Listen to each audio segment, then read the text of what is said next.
తెస్తావో తెలంగాణకు జవాబు చెప్పాలి కిషన్ రెడ్డి గారు. మీరు మోడీతో పాటు మీరు క్యాబినెట్లో మంత్రి, గుజరాత్కి మోడీ నిధులు తీసుకుపోతుంటే మీరు గుడ్లా పగిచ్చి చూస్తున్నారా?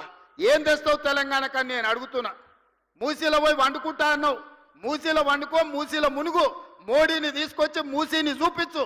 ఎంత దరిద్రంగా ఎంత కలుషితం అయిపోయిందో, కెమికల్ ఫ్యాక్టరీల నుంచి ట్యాంకర్లు వచ్చి ఎట్లా పోస్తున్నాయో, మూసీలో చచ్చిపోయిన మనుషుల కలేబరాలు, కొట్టుకొచ్చిన పశువుల శవాలు ఇవాళ నల్గొండ జిల్లా ప్రజల జీవితాలను అతలాకుతలం చేస్తున్నాయి. అయినా నీకు కనికరం కలగలేదా కిషన్ రెడ్డి గారు అని నేను అడుగుతున్నా. ఇవాళ బీఆర్ఎస్ వాళ్ళు బీజేపీ వాళ్ళు మూసీని అడ్డుకుంటామంటున్నారు. ఎందుకు అడ్డుకుంటారు, ఎందుకు అడ్డం పండుకుంటారని నేను అడుగుతున్నా. ఈ కాలుష్యాన్ని తొలగించాల్సిన అవసరం లేదా? హైదరాబాదు నగరం మరో ఢిల్లీ లాగా మారాలనా? ఈ కాలుష్యంతో మనం బతకలేని పరిస్థితి వచ్చి మళ్ళీ అడవుల్లోకి పోయి ఆది మానవుల్లాగా మనం బతకాలనా? లేకపోతే అధునాతనమైన నగరంలో ఈరోజు మనం నివసించాలనా?